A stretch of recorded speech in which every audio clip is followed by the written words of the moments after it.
Doctors are warning that the coronavirus may in fact lead to long-term heart complications. Worst outbreak of COVID. Scientists are now warning the number Russia of is turning Ukrainian cities in its crosshairs into a living hell.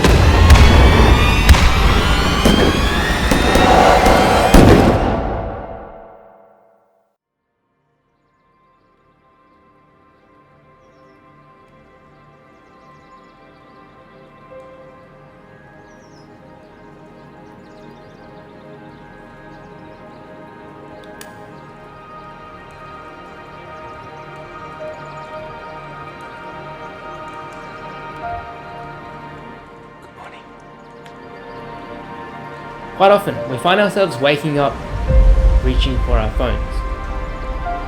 Like checking social, Instagram, Facebook. Maybe it's Googling the latest number of COVID cases. Or maybe we get an itch to check our emails only to find a reminder for an overdue credit card bill. And without realizing, our minds have now gone into depression. But why do we do this? Even when we know we shouldn't. Because you started off with a fresh slate. From fresh and positive to now a dull and gloomy mind full of toxic thoughts. Like a glass half full to now being half empty. It took me a while to realize this, but a morning routine is a great way to build habits. AKA things we can fall back on. Or rather, the foundation to being productive, happy, and healthy. Making the most of every day. Like when you're feeling down, meditation can teach you to be conscious of how you feel at that very moment. Focusing on your breath and on the rise and fall of your chest, which can then bring you back to a calm state, a sense of balance. And often I'll feel insecure, but then working out consistently, improving my lifts, building muscle and strength, will then allow me to focus on myself while boosting my confidence. And through practicing these so-called habits, you and I can begin to achieve a greater sense of balance. And balance is what I believe to be one of the most important things, especially on this journey to creating positive change in this world. And I never realized why successful individuals have a morning routine in place until now. Welcome to my 2022 morning routine.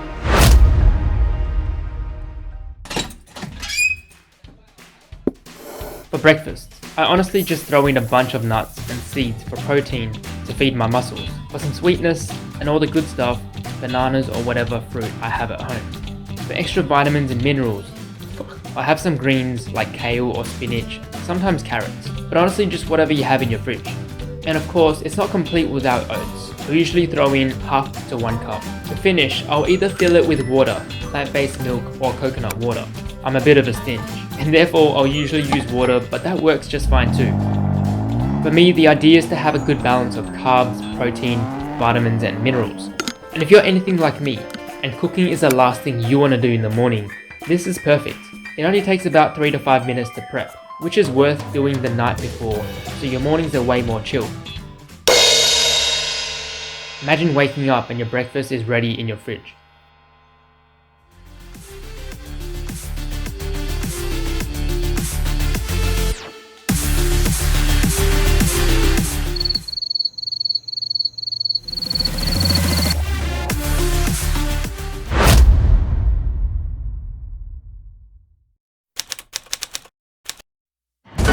So during my fat loss journey, I used to run and I loved it. Or maybe because my crush was into running too. Who knows? But recently my partner and I walked up a small hill and we found ourselves huffing and puffing. And I thought, this is not good. And that's when I made the call to start doing 1 lap around my block every morning as a minimum. And this adds about 5 minutes to my morning routine. There's nothing better than knowing in 50 years time building such beneficial habits will pay off, especially doing what I can now every day so I can live a healthy and pain-free life. The idea is to find balance. Just finished my run. This is my deload / light days. So for both running and weight training, I'm gonna do about 10% lighter with running about 10% less, just to give my body some time to rest and recuperate. Because I think at the start of the week, I've got high energy, I'm well rested from the weekend, and then throughout the week, I'm just more and more exhausted. And I don't want to overwork my body, so yeah, that's the goal.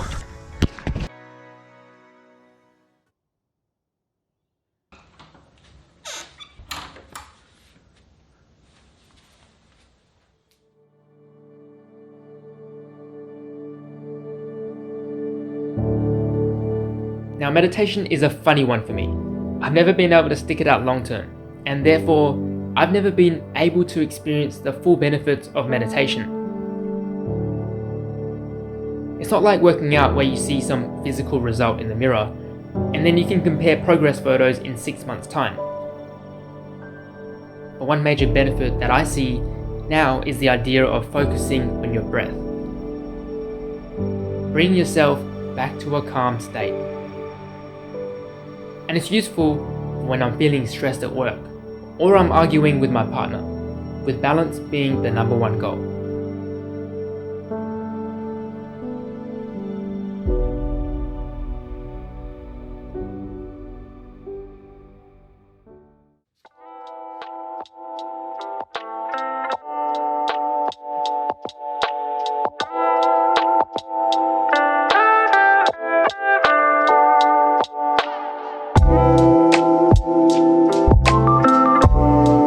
Over the past few years, on random occasions, for about a month or two, I'd obsess over reading and then randomly drop off.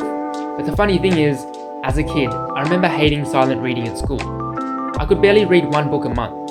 It probably would have taken me an entire year just to finish a book. But this happened even though I knew autobiographies were my thing.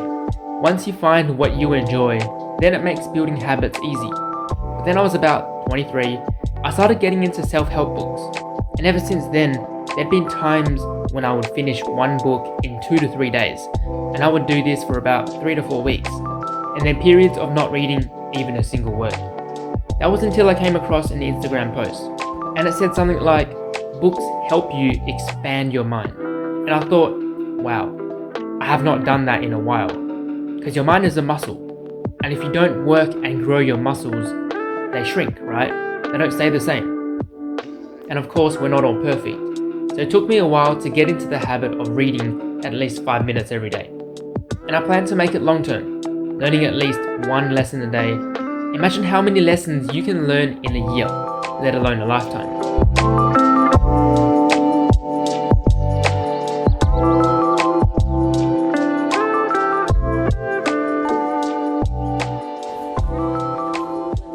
So I've always had tight hip muscles, specifically the hip abductors, the muscles beside my groin. And that stopped me from sitting cross-legged for almost my entire life. My knees would just automatically rise. And so I've never enjoyed sitting down for long periods, especially during school assemblies. But only recently did I consider doing yoga. The idea was that since I work my muscles a lot, which means the muscle fibers are shortening, and so to balance that out, I would need to stretch my muscles, aka lengthen my muscle fibers. And with most long-term goals, the only way to achieve them is by building habits. And that's why I started doing at least 5 minutes of yoga every day, bringing my body back to a state of balance. Lift up. Exhale to lower, push into your hands, come up, and we're going to step our right foot to the top. That's it for this video. I hope it inspired you in one way or another to create your own morning routine, or perhaps make a few tweaks to your liking. If you enjoyed this video and you want to see more, let me know what you want to see next. My mission is to inspire entrepreneurs like yourself to find balance while creating massive impact. Thanks for watching. I'm Anthony. I'll see you next time.